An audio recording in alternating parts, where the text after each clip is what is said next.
বিয়ে করবেন আমাকে? কেন পাগল নাকি? কিসের বিয়ে? বিয়ে করবেন আমাকে? তাহলে ই করলি কেন? ভিডিও করলি কেন? অসভ্য! ফাজিল কোথাকার। শান্ত।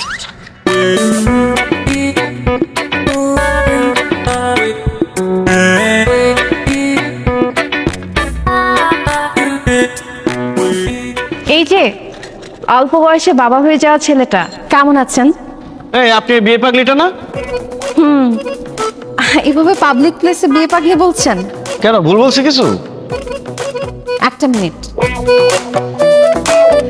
এই কি করতেছেন? দাঁড়ান ম্যারি মি? দাঁড়ান। আচ্ছা এইটা একটু ধরেন দেখি হাতটা একটু। আরে এই যে হয়ে গেছে। আসলে না আমি বিয়ে পাগলি না, পরিস্থিতির শিকার আমি। আমার ফ্রেন্ড সার্কেল সবাই বিয়ে করে ফেলছে, সবার বাচ্চা কাচ্চা আছে, কিন্তু আমার বিয়েটা হচ্ছে না। অনেকে আমাকে দেখতে আসছিল, তখন আমি সবাইকে রিজেক্ট করছি, এখন আমি রিজেক্ট খাচ্ছি, আমার বিয়ে হচ্ছে না। আমি আপনাকে বিয়ে করতে চাই। দেনমোহর বেশি লাগবে না, মাত্র 10 টাকা দিলেই হবে।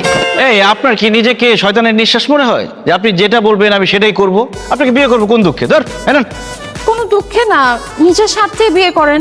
দেখেন আপনার ছেলে কিন্তু আমার ভাগ্নিকে খুব পছন্দ করছে, আর চোখে ইশারা দিচ্ছিল।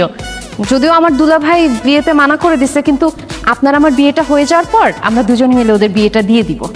আপনার মতো বেহায়া নির্লজ্জ মানুষ আমি কোনোদিন দেখি নাই। জানা কিন্তু জান। আমাকে বেহায়া নির্লজ্জ বলতেছেন? আমাকে দেখতে খারাপ? হ্যাঁ, আপনি নিজে কি, আপনার এত বড় একটা ছেলে আছে, আমি যে আপনার বিয়ে করতে রাজি হয়েছি, এটা আপনার সাত কপালের ভাগ্য। আপনি এবার আসেন, যান যান, আমার আন্টি দিয়ে যান। দিছি আন্টি।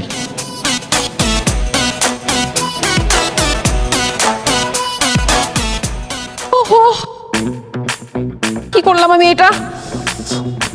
এক্সকিউজ মি, আপনি কি রাগ করেছেন? সেই ঝাল হইছে। জানিস মামা, এই যে আমি এক্সাম হলে যাওয়ার আগে রেগুলার ফুচকা খাই, এর মাঝে একটা কারণ আছে। কি কারণ দোস্ত? Because it makes my luck. জানি না কি মন্ত্র ফুকে দিছে, এই ফুচকা খাওয়ার পরে আমার এক্সাম ভালো হয়। তোর এক্সাম ভালো হওয়ার পিছনে আসল রহস্যটা তো সবার কাছে বল। মামার ফুচকা খাওয়ার পর পেটে মোচার নাম করে ওয়াশরুমে বসে বসে বই পড়িস, তারপর এক্সাম হলে এসে ঢুকিস, এগুলো স্বীকার কর। সিরিয়াসলি বাচ্চু, তুই এইভাবে নকল করস? আরে কিসের সিরিয়াসলি? এই ও মজা নিতেছে, মজা নিস না। I am damn serious bro. হাসতেছো না? খাও খাও, ফুচকা খাও। এই ফুচকার বিল আজকে আমি দেবো না, নিজের ফুচকার বিল নিজে দিস। আরে বন্ধু, আমি তো মজা করতেছি। এবার অন্তত পক্ষে বিলটা তুই দিস। ঠিক আছে, দিলাম। আমারটাও দিয়ে দিস। এই ধর তো, কি ব্যাপার? তুমি আমার ক্যাম্পাসে কেমন আসছো? তোমাকে না বলছি কখনো আমার ক্যাম্পাসে আসবা না। আমার বন্ধু বান্ধব তোমাকে দেখলে হাসাহাসি করবে।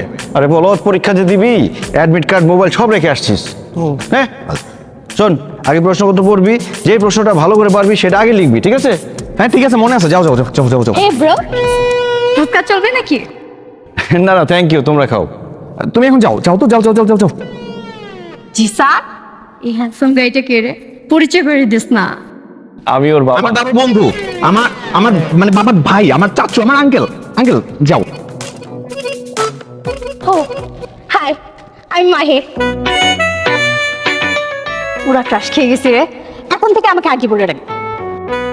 এই এদিক চাপ তো। ক্রাশ খাইতে হবে না, ফুচকা খাইতেছো, ফুচকা খাও। শোনো, আমি হচ্ছে ওর বাবা, বুঝতে পারছো? আমার আব্বু। সিরিয়াসলি? এই বয়সে ক্রাশ খাওয়া ভালো। আমি তো ক্রাশ খেতে পারি নাই, ক্রাশ খাওয়ার আগের বয়সে বিয়ে করে ফেলছি। ভাইয়া আঙ্কেল, আপনাকে দেখলে না বোঝাই যায় না। আমি মনে করছিলাম যে আমার বড় ভাইয়ের বয়সী হবেন বা কিছু। তুই যা ভাবছস পুরোটাই ভুল ভাবছস। ফুচকা খাইতেছিলি, ফুচকা খা, ক্লাস টাস খাওয়া লাগবে না। আব্বু তুমি এখন যাও, প্লিজ যাও। যাচ্ছি, কিন্তু ক্রাশ খাওয়া ঠিক মতো ফুচকা খাওয়ার পরীক্ষাটা দিস। ধর, ক্লাস খাইতে হবে না, ফুচকা